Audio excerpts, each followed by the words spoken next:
Are you listening? Welcome to another episode of the Nerf Report. My name is Bryant Chappelle, and on this week's episode, Google announces new phones and games compatible with Stadia, Nintendo holds an Animal Crossing New Horizon Direct, Super Smash Bros. Ultimate is coming to an end, and we need to talk about streamer rage, because it's just a game, bro.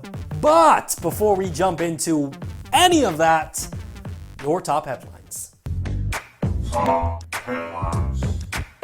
First up, Stadia. This week, Google made two announcements that in many ways are both awesome and very well needed.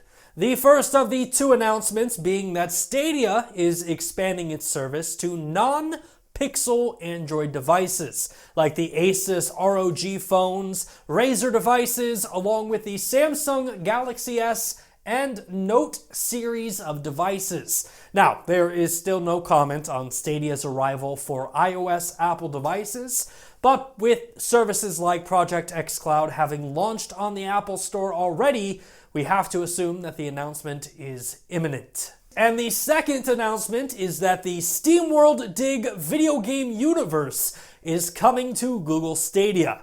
That's right, SteamWorld Dig A Fistful of Dirt, SteamWorld Dig 2, SteamWorld Heist, and SteamWorld Quest Hand of Gilgamesh will all be launching on Google Stadia, with SteamWorld Dig 2 and SteamWorld Quest Hand of Gilgamesh being free for all Stadia Pro subscribers. Alright, let's talk about some Star Wars Battlefront 2, a game that, despite me responding to every tweet by EA Star Wars with #WhereAreTheGungans, they refuse to add a single Gungan to the game. But Jar Jar Binks and the Gungans of Naboo aside, a very clever modder has added a newer Star Wars character to Battlefront 2 that, before today, never knew I wanted. Baby Yoda, maybe you've heard of him. The star of Disney's Mandalorian is now playable in Star Wars Battlefront 2 thanks to the modder Nano Buds. The Baby Yoda mod reskins the recently added BB-8 playable character, and it showcases Baby Yoda zipping through the battlefield in his hovering cradle. Now, it is highly unlikely that we will see Baby Yoda get added in any official capacity, but it does bring hope to other characters perhaps one day being added to the game. In fact, maybe I've been doing this wrong all the time. Forget EA. Nanobuds, if you're watching, please add Jar Jar Binks to Star Wars Battlefront 2.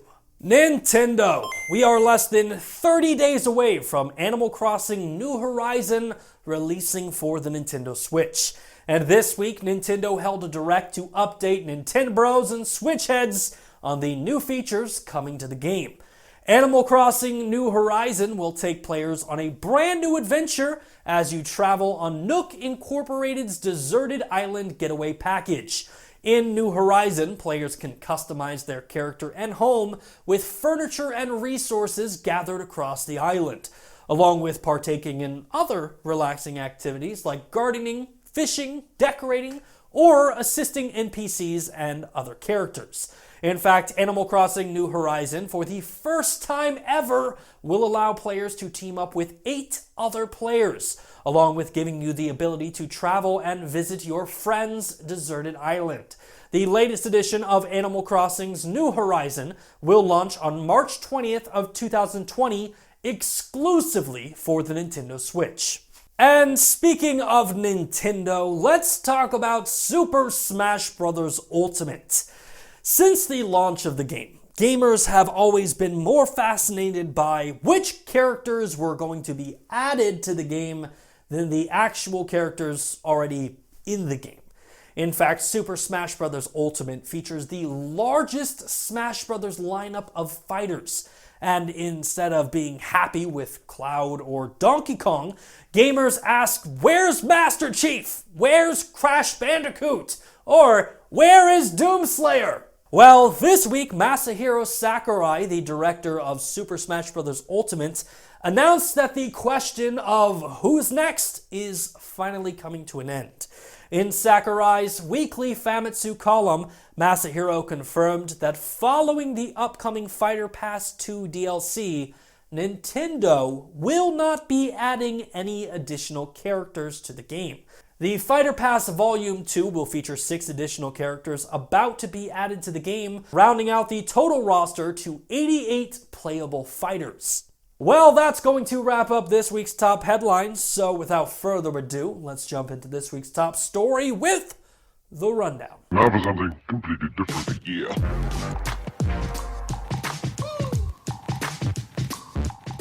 If you've ever watched a live stream on Twitch, Mixer, or YouTube, chances are you've seen moments like this. There is a...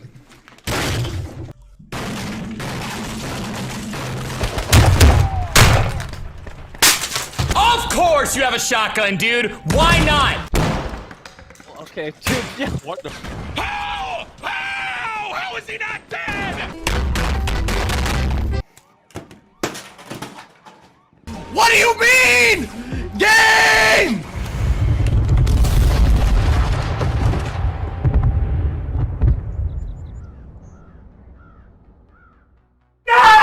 Streamer rage. Yes, those moments when gamers and streamers alike lose their temper because they lost. And look, I get it. I too have had my moments of rage while gaming, especially when other players don't understand how to make a simple salad in Overcooked, like it's tomatoes, lettuce, and cucumber, Susan. It's not rocket science, you're making a salad. But in all seriousness, rage has always had its part in gaming culture. But recently, with the growing popularity of live streaming, it seems that streamer rage is being recorded and shared every chance we can get. And according to one streamer, it's perfectly normal. However, I am getting ahead of myself here, so let's back up a little bit and jump into a brand new segment that we like to call Streamer Rage. It's just a game. This week, live streamer Tyler Ninja Blevins took to Twitter to air his thoughts on being told it's just a game after losing. Ninja wrote, "The phrase, it's just a game, is such a weak mindset. You are okay with what happened. Losing. Imperfection of a craft. When you stop getting angry after losing, you've lost twice. There's always something to learn and always room for improvement. Never settle." Man, that tweet was like a really aggressive motivational poster. You know the ones I'm talking about, but instead of them saying like perseverance or teamwork, Ninja's posters are like anger. When you stop getting angry after losing, you lost twice. Now, following this tweet, a video of Ninja further explaining his opinion was posted online. Anyone ever uses the excuse, it's just a game, I'm gonna lose my mind.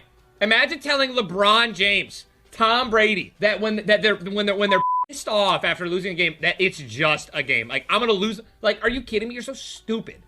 It's the competitive nature, bro. It's about respect, bro. It's about pride. It's so much bigger than a video game.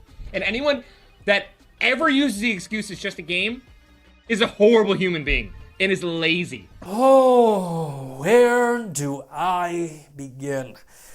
Ninja. Nothing is worse than being someone on the receiving end of streamer rage. Last week, my teammate lost his mind when we lost a round of Apex Legends. And to calm him down, I was one of those horrible and lazy human beings because I told him it was just a game, bro. Because that's what it is. It's just a game. And look, I get it, that to you, gaming is this uber macho, I want to be the best mentality, but you also have to realize that a larger majority of gamers, like myself, use video games as an escape.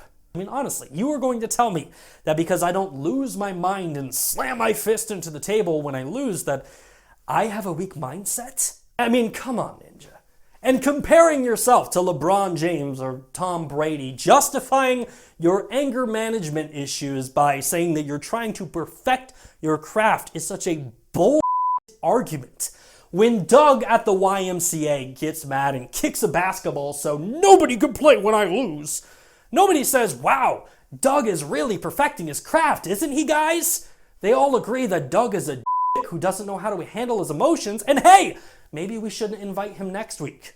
But I guess what bothers me the most about all of this is what kind of message does this send to the audience of children who not only watch you, they emulate you. You are an influencer to thousands of kids. Like, imagine taking what you said and having Mr. Rogers say the exact same thing. Why, hello, neighbor. It's okay to occasionally get mad after losing, but when something pisses you off, don't forget to throw a tantrum and yell as loud as you can, because when you stop getting angry after losing, you've lost twice. See you next week, neighbors.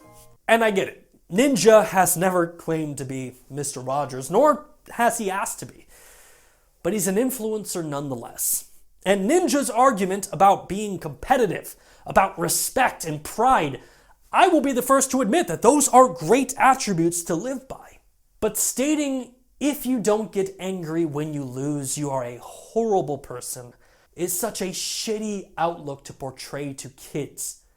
You can be competitive without being a dick. You can show respect for your craft without getting angry. And you can take pride in your talents without belittling others. Ninja, it's just a game.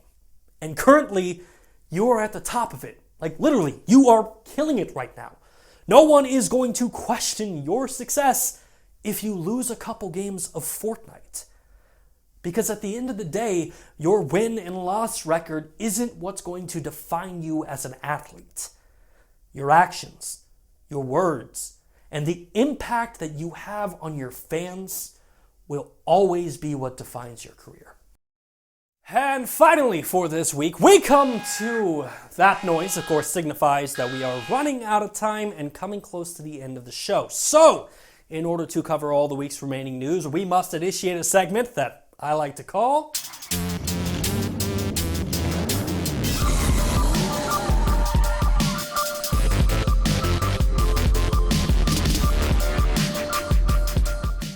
Every single week we have so much news to talk about and so little time to do it.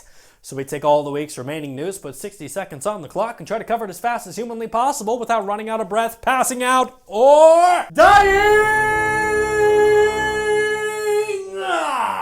So with that in mind, let's put 60 seconds on the clock. Thunder noise! And go! Nintendo unveiled a brand new Switch Lite color this week, which Rick Grimes already told me, big fan. Coral! Coral! Coral! Only Walking Dead fans will understand that one. Disney reportedly canceled 2 Alien video games that were under development, but never feared, No Man's Sky unveiled a brand new update for all you Alien fans that includes living spaceships. Yeah, it's as cool as it sounds. Eli Roth has been confirmed as the director for the upcoming Borderlands movie. PlayStation announced that they would be skipping the PAX East and GDC conferences out of fear of the coronavirus. Over 1 million people have signed up for NVIDIA's GeForce Now streaming service, which, quick clarification, they just went free this week, so that's why that number is so high. Siege is coming to PlayStation 5, Xbox Series X. Witcher 3 officially hit the $50 million in sales mark, and the Embracer Group is purchasing Saber Interactive for $500 million. I wonder how much we could go for. Ladies and gentlemen, that is it for Nerfed in 60 Seconds, and that is it for this week's episode of the show. If you like what you saw and you want to see more content just like it, hit that like button, subscribe to the channel, and share it with your friends.